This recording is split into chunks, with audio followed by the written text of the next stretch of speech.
आइ आफाया मिजिं दंमोन दि आंनि गथ'आ फरायगोन, सिगांथिं आवगायगोन आरो मुंदांखा जागोन।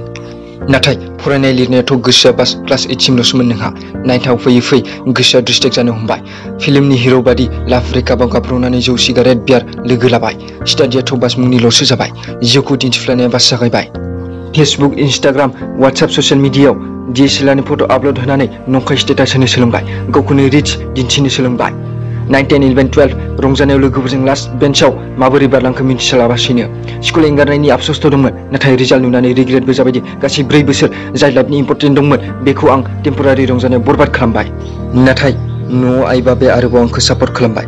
जाय गाव हाजिरा खामला मावोमोन, नाथाय आंखौ बुंबाय दि फिसा नों मोजां कलेजाव एडमिसन ला, सिन्था दाखालाम रांनि। मानोना बिसोरहा दाबो मिजिं दंमोन दि आंनि गथ'आ फरायनानै गावनि मुंखौ मुंदांखा खालामगोन। फिन बाबानि सेभिंजों खालामबाय एडमिसनखौ आरो गावखौ मोनसे बादा खालामबाय दि आं फुरा फकासजों फरायगोन। जाय आंखौ डिस्ट्रेक्ट खालामोमोन बेनिफ्राय गोजानाव थागोन। गोख्रै कलेज कमप्लिट खालामनानै आइ बाबानि सिमांखौ फुरा खालामगोन। नाथाय गैया। कलेजाव थांनानै लोगो गासिबो गोदान गोजाम लोगोफोरजों थांनानै बावगारबाय नों जेराव खालामदोंमोन गावखौ मोनसे बादा। आरोबाव बै लाभ ब्रेकआपआव गाब्र'नानै गावखौ रिच दिन्थिनाय, बाइक, मबाइल फननि गिदिर सिमां नुबाय। सिख्लाफोरजों इमोसनेलि एटेच जानानै टाइम, रां, सिमां गासिबो बरबाद खालामबाय। कलेजनि गासै बोसोरा बास बेयावनो थांबाय। फाइनाल रिजाल्टआव गावखौनो एसेबां गाहायाव नुनानै आरोबाव उनदाहा खालामबाय। न'आव फैनानै नंखाय बुंबाय दि चेकिंआ मोजाङै जायासै, गासै रिजाल्टआनो गाज्रि जाबाय।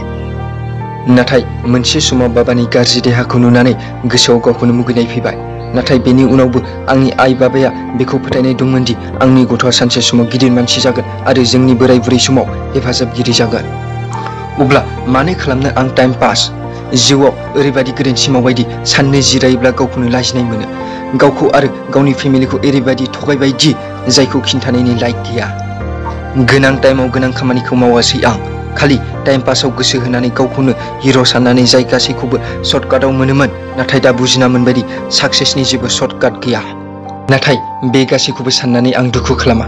जाय गोरोन्थिखौ आं मावदोंमोन बेखौ आं सुद्रायगोन आरो जाय आंनि सिमां थांखि दं बेखौ आं फुरा खालामगोन। जेखि जायाथों दा आं उनथिं फावसाया।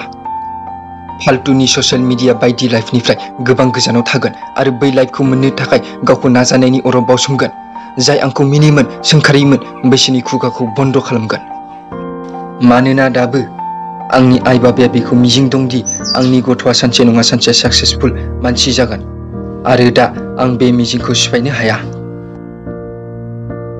भिडिअखौ नायनानै मोजां मोनदोंब्ला रेसपन्ड होग्रा खालाम लोगो।